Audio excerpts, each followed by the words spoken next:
Hello friends, स्वागत है आप सभी का हमारे लर्निंग प्लेटफॉर्म पर।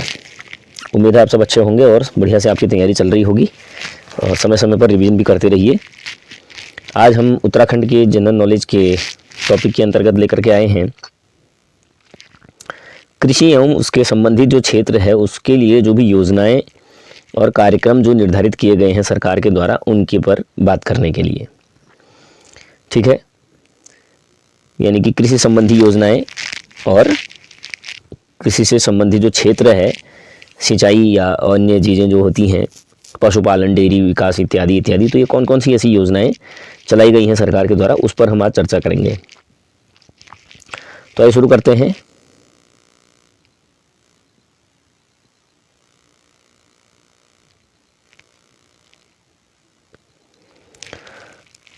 तो सबसे पहले तो इसमें यह है, बहुत सारी योजनाएं जो हैं कृषि के लिए चलाई गई, जैसे राष्ट्रीय बीमा योजना, कृषि साख एवं फसल बीमा योजना, जैविक खेती प्रशिक्षण कार्यक्रम चलाया जाता है, जैविक प्रमाणीकरण एवं विपणन चलाया जाता है, कृषि पंजीकरण है, नेशनल फूड सिक्योरिटी मिशन है, कृषि प्रसार एवं प्रशिक्षण है, कृषि महोत्सव है, राष्ट्रीय जलागम विकास कार्यक्रम, राष्ट्रीय कृषि विकास योजना, ऐसे ही पोस्ट हार्वेस्ट टेक्नोलॉजी प्रोग्राम इत्यादि बहुत सारे ऐसे कार्यक्रम ये चलाए जाते हैं सरकार के द्वारा। इसमें जो कि कार्यक्रम जो भी हैं हमारे, ये हमारे राज्य में राज्य सरकार के द्वारा चलाए जाते हैं, कुछ केंद्र के सहयोग से, कुछ अपने उससे। ठीक है, तो फिर बात करते हैं हम आगे कुछ अन्य टॉपिक पे, जैसे कि जो हमारा है कृषि नीति पर आधारित। देखिए, कृषि नीति सबसे पहले, अब ये कृषि नीति 2018 ये क्या कहती है। तो कृषि नीति 2018 जो है, इसके अंतर्गत जो है भाई 2018 में बनाई गई, ये दूसरी कृषि नीति बनाई गई और खाद्य एवं पोषण की सुरक्षा से इसको जो है इसमें प्राथमिकता दी गई। खाद्य एवं पोषण की सुरक्षा जो है हर व्यक्ति के लिए उसको उपलब्ध कराया जाए, इसमें बहुत सारी चीज़ों का ध्यान दिया गया। और जैसे जैविक विधि के अंतर्गत खेती करने के लिए इस पर जो है जोर दिया गया, और सिंचाई के लिए जल प्रबंधन, और फसल के लिए फसल जल प्रबंधन, फसल एवं जल प्रबंधन आदि आदि, ऐसे बहुत सारी चीज़ें इसमें रखी गई। चकबंदी, सामूहिक कृषि, संविदा कृषि, इसको भी प्रोत्साहन इसमें दिया गया। ठीक है, और ये 2018 में लागू हुई दूसरी कृषि नीति, और पहली कृषि नीति जो थी वो 2011 में शुरू की गई थी। 2011 में लागू हुई थी पहली कृषि नीति। ठीक है, फिर बात करते हैं Uttarakhand state seed certification. Seed मतलब बीज होता है, तो बीज को सर्टिफिकेट देने का काम जो है, बीजों की गुणवत्ता के लिए गुणवत्ता और उनकी उपलब्धता उसको सुनिश्चित करने के लिए उत्तराखंड स्टेट सीड सर्टिफिकेशन अभिकरण ये 14 मार्च 2001 से शुरू किया गया। 14 मार्च 2001 से ये उत्तराखंड स्टेट सीड सर्टिफिकेशन अभिकरण जो है, ये ऑर्गेनाइजेशन जो है ये शुरू किया गया। और इसका मुख्य काम जो था वो बीजों का मानक रूप से प्रमाणीकरण करने का काम है। बीजों को सर्टिफिकेट देना है कि बीज जो है वो मानक रूप से फिट हो, वो कार्य इसका है। फिर है organic certification agency, organic certification agency. तो ये ऑर्गेनिक सर्टिफिकेशन एजेंसी क्या है, इसमें जो है उत्तराखंड शासन द्वारा अंतर्राष्ट्रीय जो जैविक मानक हैं उनके अनुरूप देश और विदेश में जैविक प्रमाणीकरण कार्यों के लिए संचालन के लिए 8 जून 2006 को जो है ये लागू किया गया। Uttarakhand state organic certification agency, इसका जो है अनुज्ञापन जारी किया गया, किसके द्वारा, राज्य सरकार के द्वारा। 8 जून 2006 को ये किया गया। फिर है मृदा परीक्षण कार्यक्रम।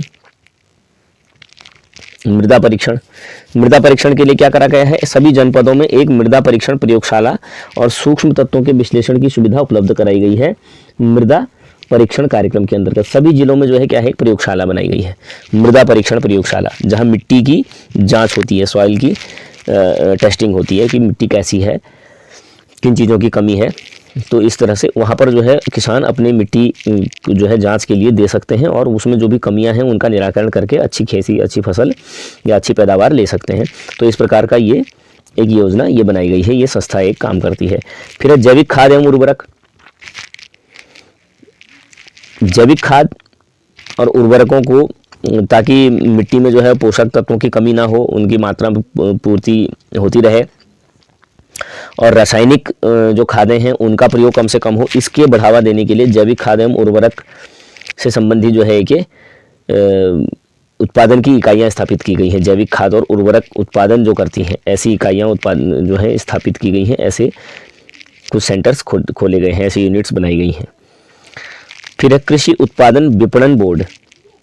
कृषि उत्पादन एवं विपणन बोर्ड ये बड़ा इंपॉर्टेंट है, जो कि 2000 में इसका गठन किया गया। सन 2000 में, दिसंबर 2000 में इसका गठन किया गया। दिसंबर 2000 में कृषि उत्पादन विपणन बोर्ड। कृषि उत्पादन विपणन बोर्ड का मतलब क्या है? मंडी परिषद जिसको कहते हैं, इस बोर्ड का गठन किया गया। मंडी परिषद बोल जाता है, मंडी परिषद, ठीक है ना। तो इसमें क्या है, उपज जो किसानों की है उसको उचित मूल्य दिलवाने का काम होता है। तो ये एक संस्था काम करती है। फिर ई कृषि बाजार।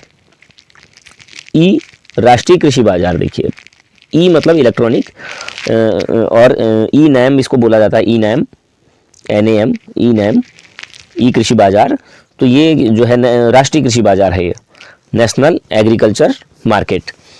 इलेक्ट्रॉनिकली जिसको डिज़ाइन किया गया है, यानी कि आप घर बैठे बैठे मोबाइल से भी या अपने इंटरनेट के थ्रू मंडी पर जो है समितियों में उनमें पता कर सकते हैं, बिक्री कर सकते हैं, खरीद फरोख्त तो वहाँ हो सकती है ऑनलाइन। उत्तराखंड में इसमें 5 मंडियों को स्थान दिया गया है। 5 सब जो मंडियां हैं अनाज मंडी, उनको दिया गया है। एक तो हरिद्वार, काशीपुर, गदरपुर, किच्छा और सितारगंज। हरिद्वार, काशीपुर, गदरपुर, किच्छा, सितारगंज, ये जो है 5 मंडियों को इसमें स्थान दिया गया है, जहां पर किसान अपनी उपज की ऑनलाइन बिक्री कर सकते हैं और व्यापारी उस ऑनलाइन जो है उनकी उपज को ऑनलाइन ही खरीद भी सकते हैं, और जिसको किसान सीधे अपने बैंक खाते में ऑनलाइन भुगतान प्राप्त कर सकते हैं। उसका भुगतान भी जो है ऑनलाइन जो है किसानों को खाते में मिल सकता है, ठीक है। तो इसका नाम जो है ई नाम इसको रखा गया, ई नाम इसका नाम रखा गया, ई नाम। भविष्य में सभी सब्जी मंडियों को इससे जोड़ा जाना है, ऐसा जो है एक योजना सरकार की चल रही है। तो ई राष्ट्रीय कृषि बाजार योजना ये है। फिर है बीज ग्राम योजना। बीज ग्राम योजना, ये बीज ग्राम योजना जो है इसमें केंद्र पोषित है। पहली बात, केंद्र पोषित योजना है, केंद्र पोषित योजना है। और इसमें जो है यानी कि केंद्र से इसमें लाभ मिलता है या सहायता मिलती है। इसमें जो किसानों को चयनित किया जाता है उसमें 50% अनुदान पर, सब्सिडी पर जो है बीज उपलब्ध कराए जाते हैं। आधे एकड़ भूमि के लिए, आधे एकड़ 1/2 एकड़ भूमि के लिए जो है 50% छूट पर, सब्सिडी पर जो है बीज पर उपलब्ध कराया जाता है, ठीक है। फिर है किसान रत्न सम्मान। किसान रत्न सम्मान, इसकी शुरुआत 2010 से हुई, याद रखिए, किसान रत्न सम्मान की शुरुआत 2010 से हुई। और इसमें कृषि और पशुपालन के क्षेत्र में उत्कृष्ट प्रदर्शन करने वाले जो किसान होते हैं हमारे, उनको जो है इसमें चयनित किया जाता है और उनको सम्मानित किया जाता है किसान रत्न सम्मान के अंतर्गत, किसान रत्न सम्मान, ठीक है।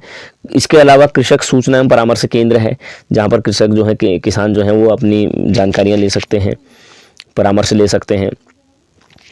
ये जो है निःशुल्क इसके लिए टोल फ्री नंबर भी जो है रखा गया है, सरकार के द्वारा उपलब्ध कराया गया है, ठीक है ना। ऐसे ही तो इस प्रकार की ये जो है, इसके अलावा बीमा योजनाएं भी बहुत प्रकार की चलाई गई हैं सरकार के द्वारा किसानों की फसल को इंश्योरेंस देने के लिए, ठीक है। फिर आगे बात करते हैं नेक्स्ट, प्रधानमंत्री किसान सम्मान निधि। प्रधानमंत्री किसान सम्मान निधि, इससे आप सभी लोग लगभग परिचित होंगे। इसकी शुरुआत हुई थी 1 दिसंबर 2018 से। 1 दिसंबर 2018 से इसकी शुरुआत हुई और इसका उद्देश्य क्या था? किसानों को न्यूनतम आय संबंधी सहायता प्रदान करना। न्यूनतम आय जो है किसानों की निर्धारित की गई, उसके तहत क्या किया गया, जो पात्र किसान होंगे इस योजना के अंतर्गत, जो आच्छादित होने वाले किसान होंगे, इस योजना के नियमों को पूर्ण करने वाले, उन किसानों को प्रतिवर्ष 6,000 रुपया दिया जाएगा, दिया भी जाता है।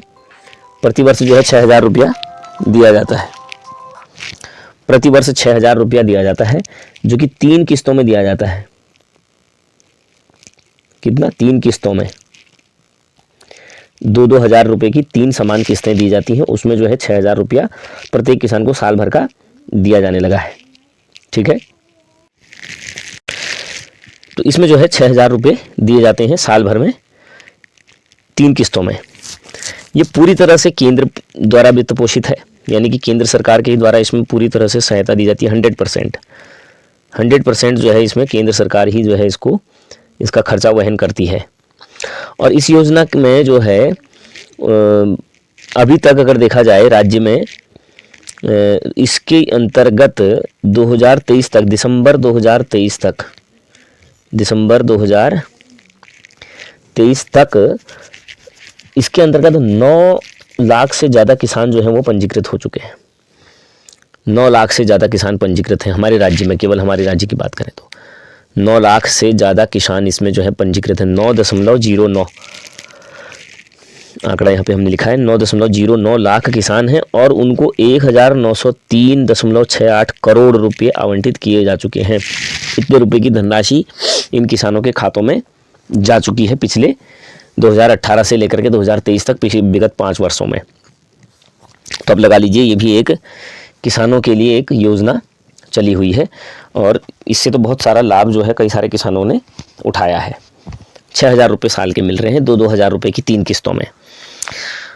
इसमें उत्तराखंड में अगर देखें तो उत्तराखंड में इसका नोडल अधिकारी जो है, नोडल विभाग है कृषि विभाग राज्य का, और नोडल अधिकारी जो है वो आयुक्त एवं सचिव राजस्व परिषद उत्तराखंड, उसको जो है इसमें नोडल अधिकारी और नोडल विभाग जो है नियुक्त किया गया है इनको। फिर बात करते हैं प्रधानमंत्री किसान मानधन योजना। किसान मानधन योजना, एक तो है किसान सम्मान निधि, दूसरा है ये मानधन योजना PMKMY। ये 12 सितंबर 2019 से लागू हुई, प्रारंभ हुई 12 सितंबर 2019 और 9 अगस्त 2019 से ये वैसे प्रभावी हुई है, लागू इसको किया गया है, ऐसा इसका माना जाता है। उद्देश्य क्या है? देश के सभी जो भूधारक हैं, भूमि मालिक जो भी हैं, जिनके पास भी ज़मीन है, ऐसे लघु एवं सीमांत किसान जिनके पास थोड़ी बहुत भी ज़मीन है, उनके लिए एक बीमा योजना टाइप का एक ये योजना है, एक इंश्योरेंस स्कीम टाइप की एक योजना है उनके लिए, बेहतर आय सुनिश्चित हो सके जिससे। इसकी विशेषताएं क्या क्या हैं? ये एक स्वैच्छिक एवं अंशदायी वृद्धावस्था पेंशन योजना है। एक तो स्वैच्छिक है और अंशदायी है। इसमें जो है किसान जो चाहता है वो आवेदन करके इसका लाभ ले सकता है। जिस प्रकार से बीमा लेते हैं, है ना, इंश्योरेंस लेता है कोई भी व्यक्ति, उसी प्रकार से इसको भी जो है किसान ले सकता है। इसमें लेकिन क्या है, 18 से 40 साल की उम्र तक का ही व्यक्ति इसमें शामिल हो सकता है। ये भी पूरी तरह से केंद्र से द्वारा संचालित है और 18 से 40 वर्ष की आयु वाला किसान ही इसमें शामिल हो सकता है। 60 वर्ष की आयु जब पूरी हो जाएगी उस आदमी की, देखो क्या होता है इसमें कि 18 से 40 वर्ष की आयु वाला इंसान इसको लेगा और वो इसमें जो है प्रति माह मासिक जो है किस्त देगा। 60 साल तक वो मासिक किस्त इसमें देगा। मासिक किस्त जो है वो 55 रुपये से लेकर 200 रुपये तक हो सकती है। 55 रुपये से लेकर के 200 रुपये के बीच में वो मासिक किस्त उसकी हो सकती है। तो न्यूनतम 55 और अधिकतम 200 रुपया महीना जमा करते करते करते 60 साल की आयु जब उसको हो जाएगी तो 60 साल के बाद उसको 3,000 रुपये प्रति माह पेंशन के रूप में मिलेंगे। कितना? 3,000 रुपया प्रति माह पेंशन के तौर पर उसको मिलेगा, उसी पैसे में से जो उसने दे रखा है। एक तरह से बीमा योजना हो गई। तो 200 रुपये अगर महीने का भी अगर कोई डालता है तो लगभग ये मान के चलिए 2,400 रुपये साल का गया उसका, ठीक है ना।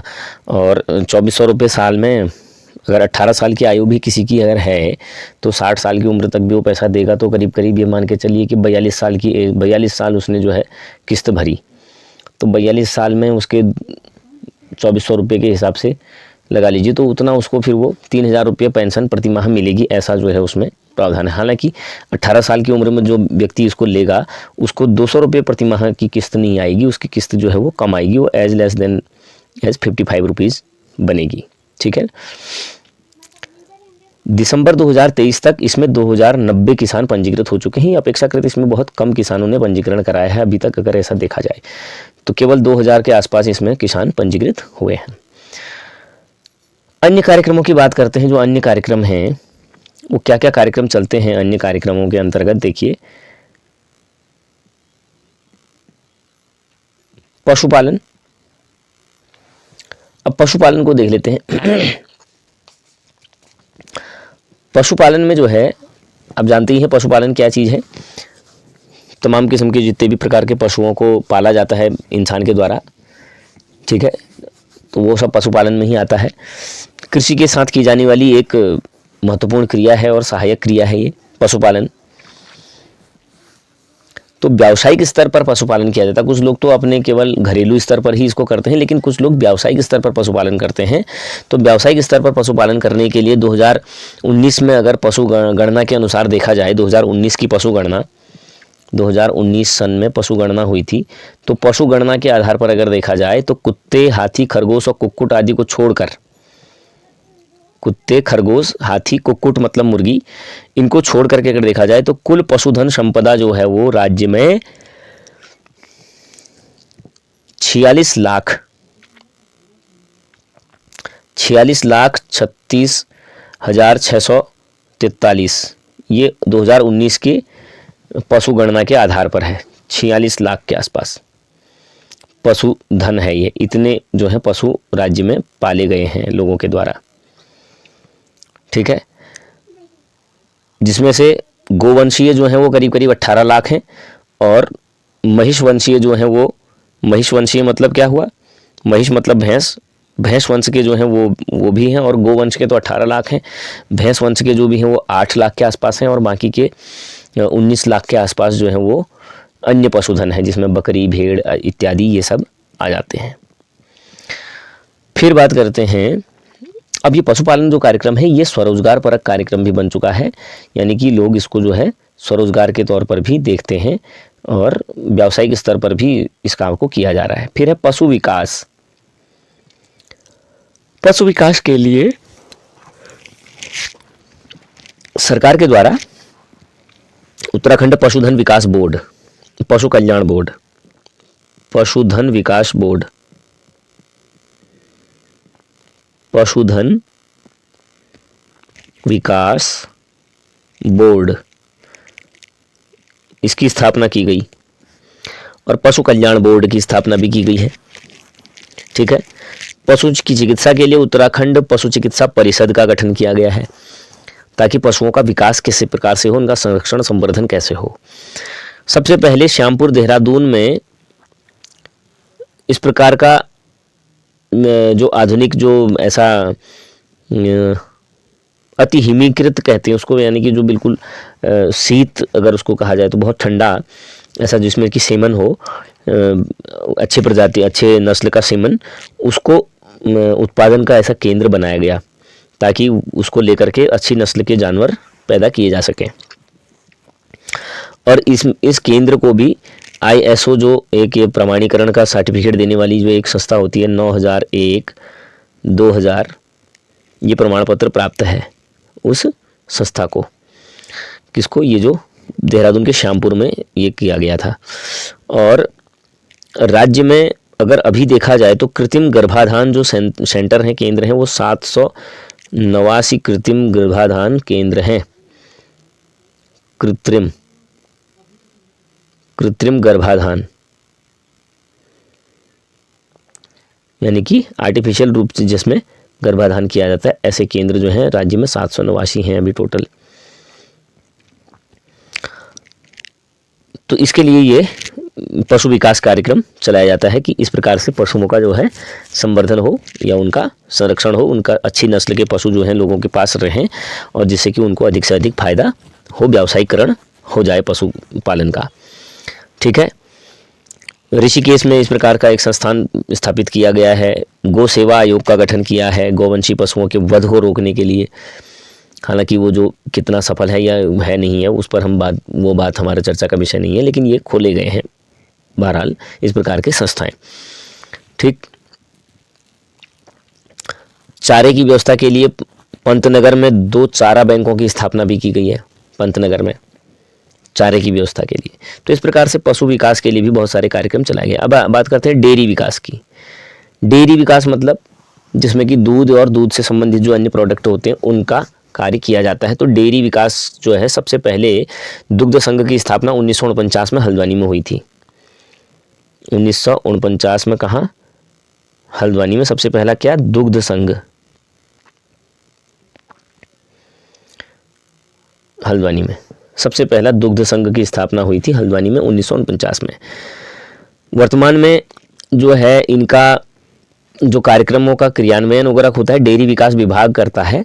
सारे जो भी ये दुग्ध से संबंधित या इनका निरीक्षण है, चयन है, जांच है, लेखा परीक्षा है, आदि आदि जो भी कार्य होते हैं डेयरी विकास विभाग की ओर से किया जाता है और सहकारी समितियां हैं उनके द्वारा इसमें काम किया जाता है। उत्तराखंड सहकारी डेयरी फेडरेशन है, जिला स्तर पर दुग्ध उत्पादक सहकारी संघ होता है, दुग्ध समितियां होती हैं, उनके द्वारा जो है डेयरी विकास कार्यक्रम के लिए इस प्रकार के कार्यक्रम किए जाते हैं या उनकी जांच वगैरह की जाती है। फिर महिला डेयरी विकास परियोजना लाई गई है, महिलाओं को जो है इस प्रकार से ताकि मुख्य धारा से जोड़ने के लिए आर्थिक रूप से उनको सशक्त किया जाए, क्योंकि ये कार्य सारा पशुपालन वगैरह वगैरह का हमारे पहाड़ी क्षेत्रों में तो महिलाएं ही अधिकतर इसको करती हैं। गंगा गाय महिला डेयरी योजना चलाई गई है 2014-15 से। 2014-15 ये इंपॉर्टेंट है। गंगा गाय, क्या नाम है? गंगा गाय महिला डेयरी परियोजना, महिला डेयरी परियोजना। ठीक है, गंगा गाय महिला डेयरी परियोजना 2014-15 से ये चलाई गई है राज्य में। मिनी डेयरी योजना है जिसमें छोटी छोटी डेयरियां ऐसे गांवों में खोली गई हैं और वहां का दुग्ध उत्पाद जो है उधर करवाया जाता है। समन्वित डेयरी विकास योजना है। आंचल ब्रांड, जैसे पहाड़ों में बिकता है दूध, आंचल ब्रांड से बिकता है, उसका नाम है। उत्तर प्रदेश की में पराग बिकता था, पहले से पराग ब्रांड का दूध आता था, तो उसकी तर्ज पर राज्य में जो है आंचल ब्रांड से नाम से जो है दूध और उसके उत्पादों की आपूर्ति की जाती है। हालांकि अब जो है अन्य भी इसमें बहुत सारे आते हैं, अमूल आता है, पतंजलि भी इसमें जो है कार्य कर रहा है, तो ये अन्य चीज़ें भी आती हैं। उधम सिंह नगर में मिल्क पाउडर प्लांट की स्थापना की गई है। मिल्क पाउडर प्लांट, जो मिल्क पाउडर आता है उस प्लांट की स्थापना उधम सिंह नगर में। डेयरी शोध एवं विकास केंद्र की स्थापना नैनीताल में। डेयरी शोध एवं विकास केंद्र, डेयरी शोध एवं विकास केंद्र नैनीताल में। ठीक है, तो ये इस प्रकार के कुछ संस्थाएं वगैरह हैं। फिर कुक्कुट एवं सूकर विकास के लिए भी बनाया गया है। भेड़ एवं ऊन विकास के लिए योजना बनाई गई है, भेड़ों के विकास के लिए। ठीक है, उत्तराखंड भेड़ एवं ऊन विकास बोर्ड का गठन किया गया है। भेड़ों के प्रजनन केंद्र बनाए गए हैं, क्षेत्र बनाए गए हैं, ऊन प्रसार केंद्र बनाए गए हैं और इसमें जो है आपके अंगोरा बकरी जो होती है उसके पालन को बढ़ावा देने के लिए अंगोरा बकरी का जो है प्रजनन की क्षेत्र ग्वालदम में, चमोली में और टिहरी में, लमगड़ा, ताड़ीखेत में और चंपावत आदि में ये बनाए गए हैं, वहाँ कार्यरत हैं। कुक्कुट यानी कि मुर्गी और सूकर विकास के लिए भी योजना बनाई गई है। रेशम विकास के लिए भी योजना बनाई गई है, रेशम विकास योजनाएं। उत्पादन को गति देने के लिए, रेशम के उत्पादन के लिए उत्तराखंड कोऑपरेटिव रेशम फेडरेशन, उत्तराखंड कोऑपरेटिव, मैं बोल रहा हूँ आप लिख लीजिए एक पॉइंट बना करके, कोऑपरेटिव रेशम परियोजना, रेशम फेडरेशन, फेडरेशन, उत्तराखंड कोऑपरेटिव रेशम फेडरेशन, इसकी स्थापना की गई है। इसका गठन किया गया है राज्य में, कोऑपरेटिव रेशम फेडरेशन। ठीक है, और फिर है तो ये जो है अन्य कार्यक्रम जो है चलाए जा रहे हैं पशुधन के लिए, डेयरी के लिए, ऊन विकास के लिए आदि आदि के लिए। फिर है बात करते हैं राज्य में सिंचाई व्यवस्था की। सिंचाई व्यवस्था के लिए भी राज्य में मुख्यतः नलकूप हैं, नहर हैं और स्प्रिंकलर सिस्टम है। स्प्रिंकलर सिस्टम, नलकूपों के द्वारा सिंचाई होती है, मुख्यतः नहरों के द्वारा सिंचाई होती है। देखा जाए तो सिंचित क्षेत्र जो है उत्तराखंड में कुल बोए गए क्षेत्रफल का सिंचित क्षेत्र जो है वो लगभग 54% है। सिंचित क्षेत्र केवल 54.74% ही है, जिसमें से भी अगर मैदानी क्षेत्रों की तुलना और पहाड़ों की तुलना की जाए तो मैदानी क्षेत्रों में 98% क्षेत्र जो है मैदानों में है और केवल 22% एरिया जो है वो पहाड़ों में है, 22% समथिंग। ठीक है, ये मैदानी क्षेत्रों में इतना भाग सिंचाई वाला है, पहाड़ों में केवल इतना भाग सिंचाई वाला है 22%। टोटल राज्य का बोए गए हिस्से का 54% यानी 50% तो सिंचाई हो रही है केवल। पूरे राज्य में जहाँ भी बोया जाता है, खेती होती है, बीज बोया जाता है, उसमें से केवल 50% हिस्से में तो केवल आपका सिंचाई की व्यवस्था है। उसमें से भी अगर देखा जाए तो उसमें 98% हिस्सा जो है वो मैदानी क्षेत्रों में है और बाकी का 22% जो है वो पहाड़ी क्षेत्रों में है। तो पहाड़ों में वैसे भी नहर इत्यादि या सिंचाई की व्यवस्थाएं बड़ी कम है। अब प्रमुख नहरें कौन कौन सी हैं देखिए। उससे पहले हम देखते हैं नलकूप और नहरों के द्वारा सिंचाई का क्या। नलकूप जो है दोनों प्रकार के हैं, निजी भी हैं, सरकारी भी हैं। नलकूपों द्वारा राज्य में अगर देखा जाए तो कुल सिंचित भाग जो है वो 70% है, 70.65%। तो 70% क्षेत्र तो नलकूप द्वारा सिंचित है। बाकी देखा जाए 20% हिस्सा जो है वो नहरों द्वारा सिंचित है और बाकी का जो है वो ड्रिप और स्प्रिंकलर सिस्टम आदि इनसे से सिंचित है। ठीक, अब बात करते हैं नहरों की। तो प्रमुख नहरें जो हैं राज्य में वो हैं आपकी, एक तो हो गई ऊपरी गंगा नहर। ऊपरी गंगा नहर जो है इसका निर्माण हुआ था 1842 से 1854 के बीच इसका निर्माण हुआ। 1842 से 1854 के बीच लॉर्ड डलहौजी ने इसका उद्घाटन किया। सबसे पुरानी नहर है ये ऊपरी गंगा नहर, सबसे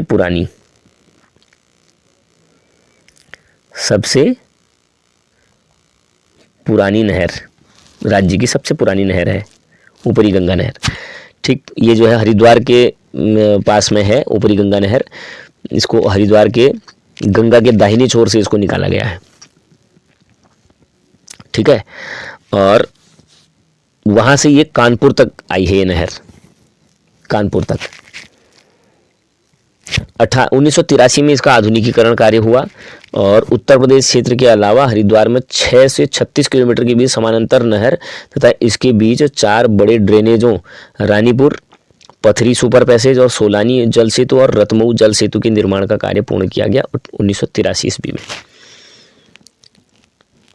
इसका जो है इस नहर से उत्तर प्रदेश के साथ साथ हरिद्वार के दक्षिणी पश्चिमी क्षेत्रों में भी सिंचाई होती है। उत्तर प्रदेश में तो होती है, यूपी में भी ये सिंचाई करती है ऊपरी गंगा नहर, कानपुर तक फैली हुई है और हरिद्वार में भी इसके द्वारा सिंचाई होती है हरिद्वार में। ठीक है, फिर बात करते हैं पूर्वी गंगा नहर।